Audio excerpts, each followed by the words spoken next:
You may have a pension your family doesn't know exists, and from April 2027, that could become a serious problem.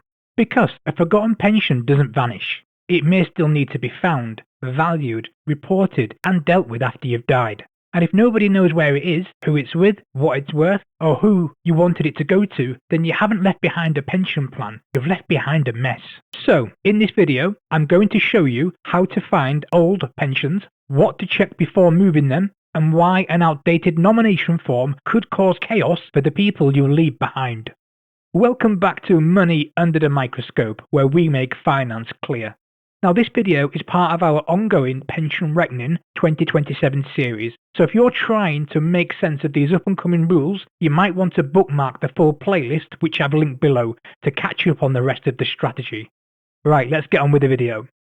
From April 2027, most unused pensions are expected to be brought into the inheritance tax calculation.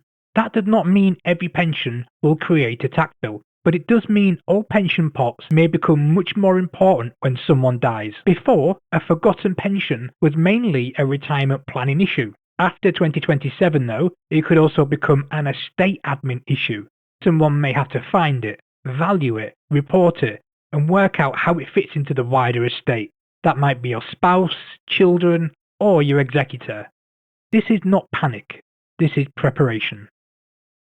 So a question a lot of people ask is, how do you actually find old pensions?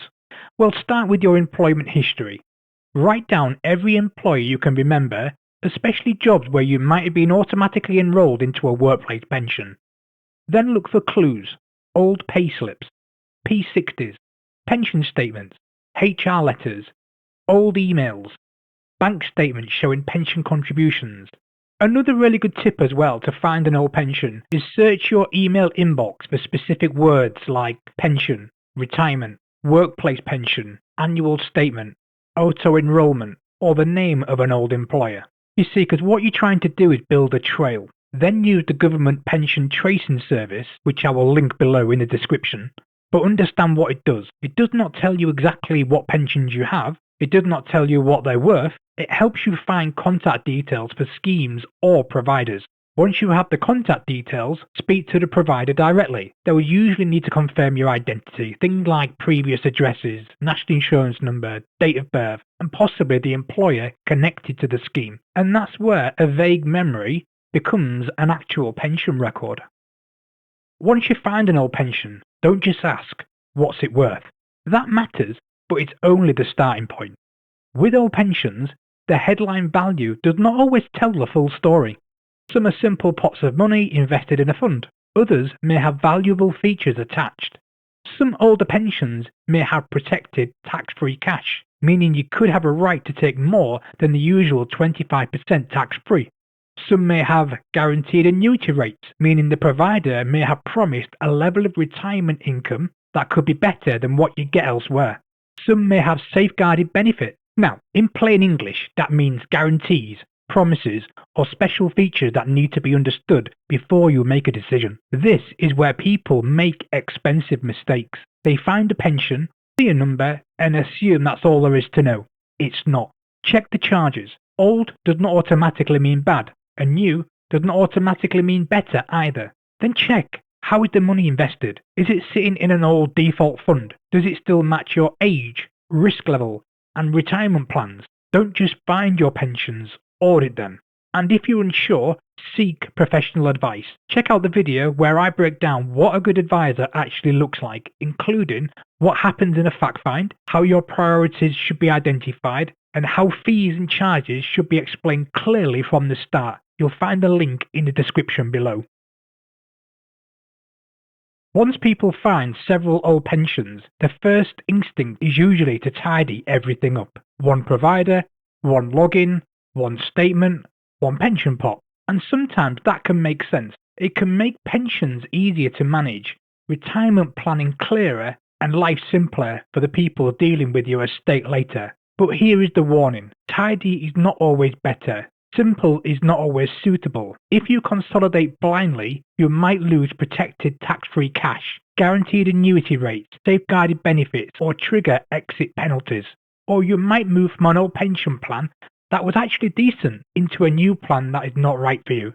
The mistake is not consolidating, the mistake is consolidating without understanding what you're giving up. So before moving anything, ask what benefits, guarantees, penalties, charges, and death benefit options apply, and ask whether anything will be lost if the pension is transferred, because once a valuable benefit has gone, you may not get it back.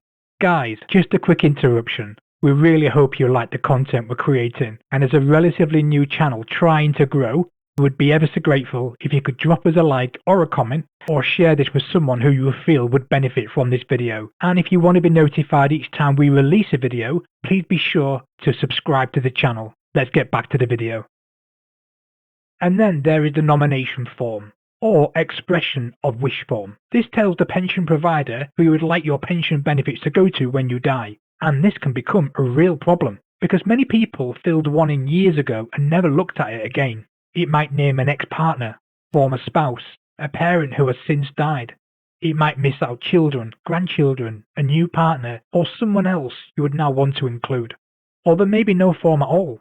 In many schemes, the nomination form is not always binding in the same way as a will. The provider or trustees may still have discretion, but it's still hugely important. It's your recorded expression of who you want to benefit from your pension. And if the only form on file is 10 or 15 years out of date, you're leaving room for delay, confusion, and family conflict. An old nomination form is not just admin. It can be the difference between clarity and chaos.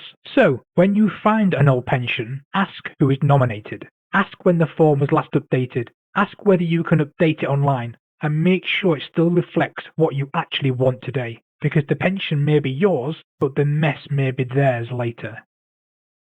So, here is the checklist. Find every pension you can. Contact the provider directly. Get the current value. Check the pension type, charges, and investments. Ask about guarantees, protected tax-free cash, safeguarded benefits, exit penalties, and death benefit options. Then check the nomination form. Only then should you decide whether to leave it, move it, consolidate it, draw from it, or get advice. Because after April 2027, pension planning is not just about the income you take in retirement. It's also about the position you'll leave behind. So don't leave your family with a pension scavenger hunt. Find your pensions, understand what you've got, update the paperwork, and make sure the people dealing with your affairs are not left guessing. If this video helped, please like, share, and subscribe. And be sure to check out the full playlist for the rest of the 2027 Pension Reckoning series. And in the next and final video of the series, we're going to be helping you prepare for what to actually ask your financial advisor about the up-and-coming 2027 pension changes. So make sure you join us for that. You've been watching Money Under the Microscope, where we make finance clear. See you on the next one.